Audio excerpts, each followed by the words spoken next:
అతను పూర్వజన్మలో గుణనిధి. అతని జనన సంబంధిత విషయాలు శ్రీ శివ పురాణంలో సూత మహర్షి సౌనకాది మునులకు చెప్తున్నట్లు వస్తుంది. ఆ ప్రకారంగా పూర్వంలో కాంపిల్య నగరంలో యజ్ఞదత్తుడు, సోమిదమ్మ అనే బ్రాహ్మణ దంపతులు ఉండేవారు.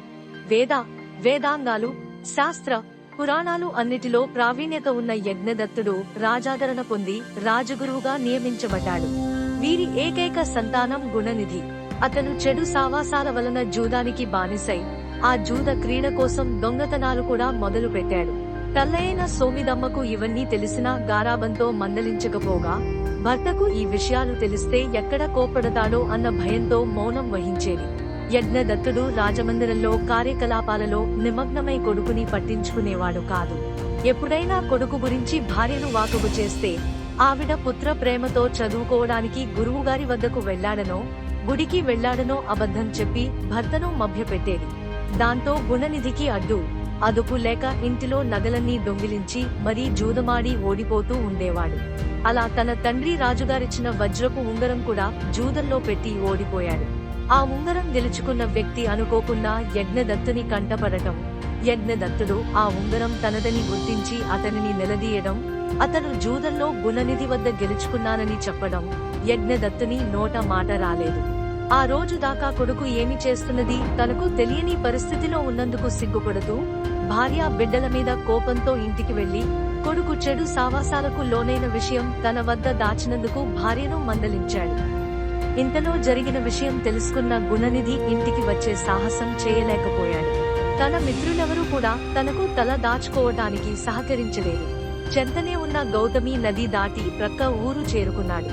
ఆ రోజు మహాశివరాత్రి కావడంతో ఊరి చివరన ఉన్న శివాలయంలో భక్తులు నైవేద్యాలు సమర్పించి తమ శక్తి కొలది జాగారాలు చేసి మెల్లగా నిద్రలోకి జారుకున్నారు.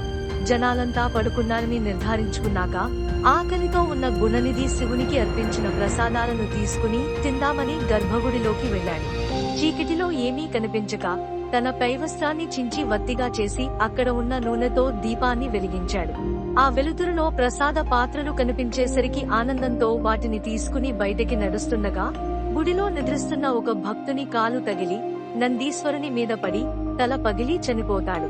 ఊరిలోని పవిత్రమైన గౌతమి నదీ స్నానం, తిండి దొరకనందున ఉపవాసం, వెలుతురు కోసం శివాలయంలో వెలిగించిన దీపం, ప్రసాదాల కోసం చేసిన సగం జాగారం, ఇవన్నీ అనుకోకుండా చేసిన శివరాత్రి పర్వదినం నాడు చేసి మరణించటం వలన గుణనిధికి కైలాస ప్రాప్తి లభించింది. అందుకనే జన్మానికో శివరాత్రి అంటారు. జన్మ వృత్తాంతం. కృతయుగంలో బ్రహ్మపుత్రుడైన పులస్త్యుడు అనే బ్రహ్మర్షి ఉండేవాడు.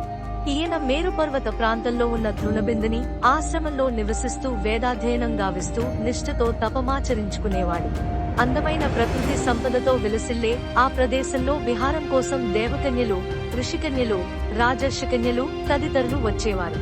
పులస్త్యుడికి వీరి వల్ల తరచూ తపోభంగం కలుగుతుండేది. అందువల్ల వారిని అక్కడికి రాకుండా కట్టడి చేయడానికి వారిని ఆ ప్రదేశానికి రావద్దని, ఒకవేళ ఎవరైనా వచ్చి తనను చూసిన ఎడల గర్భం దాలుస్తారని శాపం విధిస్తాడు. ఈ శాపం గురించి తెలియని తృణబిందుని కూతురు ఒకనాడు ఆశ్రమంలో ప్రవేశించి పులస్త్యుడిని చూడటం తటస్థించింది. వెంటనే గర్భం దాల్చింది.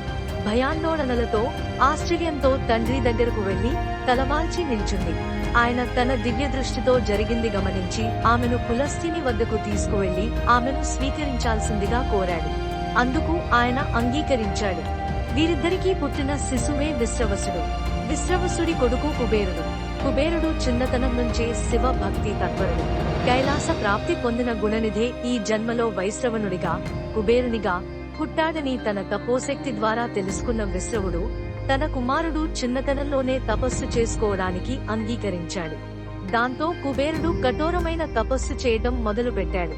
కొన్ని సంవత్సరాలు కేవలం ద్రవ పదార్థాలను సేవించి, తరువాత కొన్ని సంవత్సరాలు కేవలం గాలి మాత్రమే భుజించి, అటుపెమ్మట గాలిని కూడా పీల్చకుండా 1000 సంవత్సరాల పాటు చేసిన తపస్సుకు మెచ్చిన పరమ శివుడు ప్రత్యక్షమయ్యి తనను లోకపాలకునిగా, ధనాధ్యక్షునిగా ఉండే వరమిచ్చి అంతర్ధానమవుతాడు.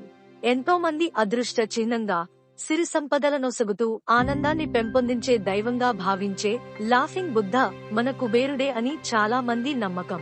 కుబేరుని పూజించిన వారికి ఆర్థిక ఇబ్బందులు తొలగి, వ్యాపార వృద్ధి, సామాజిక గుర్తింపు లభిస్తాయని మన పురాణాలు చెప్తున్నాయి. అయితే కుబేరుని ప్రతిమ కాని కుబేర దీపాలు కాని ఎవరికి వారు కొనుక్కోవటం కన్నా కూడా ఎవరైనా కానుకగా ఇచ్చినది మనం తీసుకుని పూజిస్తే విశేషమైన ఫలితం ఉంటుందని నమ్మిక. ధన త్రయోదశి నాడు కుబేర పూజలు, కుబేర వ్రతాలు ఈ మధ్యన మనం ఎక్కువగా చూస్తున్నా నిత్యం మనకి తెలుసో తెలియకుండానో కుబేరుడిని మంత్రపుష్పం చదివేటప్పుడు స్మరిస్తూనే ఉంటాం. రాజాధిరాజాయ ప్రసహ్య సాహినే నమోవయం వై శ్రవణాయ కుర్మహే సమే కామాన్ కామాయ మహ్యం కామేశ్వరో వై శ్రవణో దదాతు కుబేరాయ వైశ్రవణాయ మహారాజాయ నమః. హిందువులే కాక బౌద్ధ, జైన మతాల వారు కూడా అధికంగా పూజించే నమ్మే దైవం కుబేరుడు.